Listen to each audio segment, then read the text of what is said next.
Welcome to our next session. And today I would like to talk about the inspiration for our waking up in faith. You remember that passage from the Gospel of John, chapter 4, verse 29. A woman,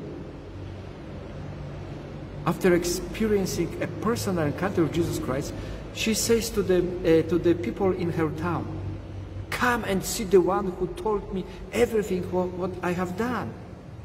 Is it not him to be the Messiah?" A woman who does not have a good reputation in her own town, and yet she's not afraid, she's not ashamed, she does not hesitate to go into the public and to say, "Listen, is the one who told me everything is not Messiah?" How is it about you? Who does inspire you? Or what does inspire you to waken up in your process of faith? To inspire you that you leave everything, meaning you leave your current frame of mind, feelings, routines, habits, in order to go and personally encounter Jesus Christ and listen to him.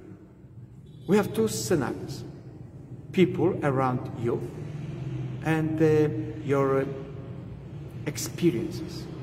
People around you. There are two kinds of people, we can say, you experience on your daily basis. The close people, intimate, you love and you loved by, like your parents, siblings, your wife, husband, your friend, your children. But as well, you have people we call strangers. People you don't experience that intimacy or close relationship. Like people in your place of work, in your school, teachers, colleagues, or people in your community of faith. So now we ask ourselves, who are the people who can inspire you, to wake up in your faith? At the first sort of impression, we say, no, of course, those who are close to us. But that is not the real and strong foundation of those who can inspire you. The inspiration of a person does not come from the kind of experience, relationship you go through with, but it depends on the personal experience of Jesus Christ, of that person. The thing is, you have many people in your close friends, family, who never experienced Jesus Christ personally. They cannot inspire you. But maybe someone who is a stranger. Look at that woman in the town. She's a stranger to many of them. Stranger. But because of her personal experience with Jesus Christ, they truly believe in him. And many of them, they left everything to encounter personally Jesus Christ. So the real foundation of a person who can inspire you, it does not depend on the kind of relationship you go through with that person, but on the personal encounter of that person with Jesus Christ. There are events, experiences you go through. There are two kinds, good and bad. Good, you are successful in your life, in your work, your academics, your society. You are healthy, you have a good family, and so on. Or bad experience. You go through with the pain, suffering, sickness of a beloved person. Or you go through this pain and tragedy of a death of a beloved person. Or you look at the experience of death of innocent children. Which one of those events has the power to inspire you in waking up your faith. At the first impression, would say the good ones. But it's not true all the time. Quite often, when you experience a success, you are successful in your life, quite often we focus on ourselves. We forget about God. No inspiration. On the other hand, when you experience bad events, situation, death, pain, suffering of a close person to you, quite often you put a blame on God. It happens. So what is the true foundation of any kind of experience that can inspire you to leave everything and to go and personally encounter Jesus Christ and listen to Him? It is not good or bad. It depends on whom do you listen to. Quite a funny story.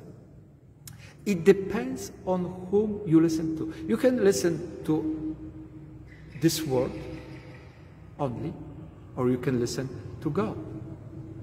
And it makes you to understand and to interpret the event through the perspective of the one you listen to. For example, if you listen only to the wisdom of this world, and remember, Jesus says in the Gospel of John, chapter 17, verse 25, Jesus says to the Father, Father, the world does not know. If you listen to that word, or if you listen to the crowd of people of this world, the people who rejected the word, Jesus Christ, who came to His own, John 1:11. If you listen to them, only to them, what happens? For example, you are successful in your work. You are successful in your academics, in your society. You are a happy person. But what does the world tell you? It says, wait. It is your wisdom, your talents, your hard work, your endurance into the process of achieving the goals. It is you. So you focus on your own glory. There is no inspiration to leave everything and to say thank you to God. On the other hand, if you experience something difficult, death of a close person, sickness, and pain of a close person, or the death of innocent children, what does the word say? The word immediately puts a blame on God. The funny thing, the world which does not know God, the crowd of the people who have rejected the word, Jesus Christ, and they put blame on God. And they put a question, where is God? Quite a strong question. I remember it happened a few years ago when I was at home in Poland. And there was a very, very difficult, tough experience. A young girl, was raped and killed. Very tough. Really tough. And then on the social media, there were lots of comments saying and putting blame on God. Lots of comments asking, where is God? And then I just ask myself, who are those people behind all those comments? And I made an effort to find out. And the funny thing is that many of them, they did not know God. They did not love God. They did not believe and respect God. And those people were asking, where is God? Just now, if you listen to God, the one through whom all things came to be, and all what came to be was life, John 1:3-4. If you listen to God, what happens to you? When you experience something successful in your life, you leave everything. This is inspiration. Inspiration for you. You leave everything and you go to God and say, thank you. Thank you for your grace. Or, on the other hand, when you experience death of close person, pain and suffering, sickness of a close person, or you experience death of innocent children dying, you leave everything and you go to God. With Him and in Him, you look for the light in the darkness. You look for the solution, for the hope. You look for the truth and salvation. I am welcoming you to our next session.